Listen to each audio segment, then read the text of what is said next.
तर नमस्कार मंडळी, स्वागत आहे आपल्या सगळ्यांचं आपल्या यूट्यूब चॅनलमध्ये लाईफ ऑफ विद्या। तर मंडळी, तुम्हाला तर माहितीच आहे आम्ही नाशिकमध्ये राहतो। तर नाशिकमध्ये तपोवनामध्ये आताच 11 ऑक्टोबरला रामाचा जो मोठा स्टॅच्यू आहे त्याचं लोकार्पण झालं। तर इथे आता हे रामसृष्टी उद्यान म्हणून त्यांनी नवीन तयार केलं आहे। तर तिकडे आज आपण आलो, तर चला तुम्हाला दाखवते आतमध्ये। 51 कोटी रामाच्या पुतळ्याचं लोकार्पण झाले आता, चला।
हे बघा मंडळी, आता आम्ही व्हिडिओ मार्फत दाखवतो, प्रत्यक्षात इतकं सुंदर आणि प्रसन्न आहे रामाची मूर्ती, खूपच सुंदर आहे।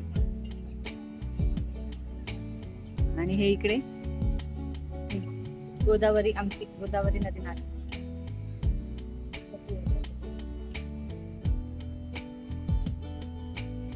तिथे आपले राम आहे ना, वनवासात असताना सीता, राम आणि लक्ष्मण इथे राहिले होते।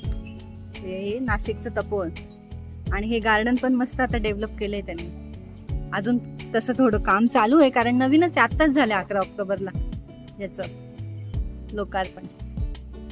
खूपच सुंदर मूर्ती। चला आता आपण चक्कर मारू। नाशिक महानगरपालिका रामसृष्टी उद्यान। आता आम्ही सुट्टीमध्ये 1 दिवस येऊ इथे डबा पार्टी करायला, है ना? छान आहे। पाठीमागून इकडून छान येते, ऊन पडते ना इकडून।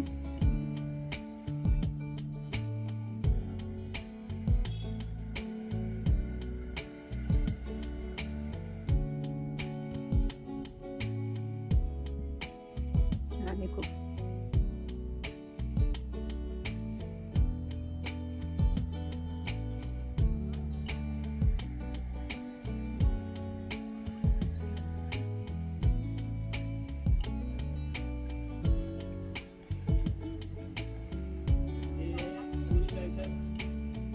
इथे ना सध्या आता आम्ही पुष्कळसे कपल बघितले, प्री वेडिंग शूट साठी पण आले। ते मॅटर्निटी शूट असते ना आपली, त्याचे पण भरपूरसे दिसतात कपल। आणि नवीन डेव्हलप केलंय ना। परत कसं आहे की फ्री आहे इथे, चार्जेस काही नाहीये, त्याच्यामुळे भरपूर गर्दी आहे शूटिंगचे करण्यासाठी। हे पण छान आहे, काय म्हणतात ते, सिनरी पण छान वाटते। वाटत नाही आपण तपोवनात म्हणजे कुठेतरी दुसरीकडे आलो असं वाटतंय गार्डन।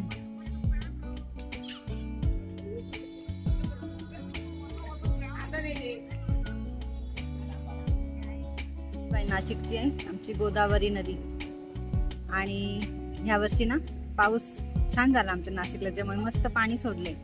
आणि गोदावरी नदीच्या काठी रामाची मस्त भव्य मूर्ती, पुतळा मस्त छान वाटतं खूप। नाशिक मध्ये असाल तर नक्की या, नाशिकला फिरायला आले तरी नक्की या इथे बघायला, हे खूपच छान आहे। आणि तपोवनात आल्यावर तर खूपच छान वाटतं, पूर्ण हिरवळ आहे इथे।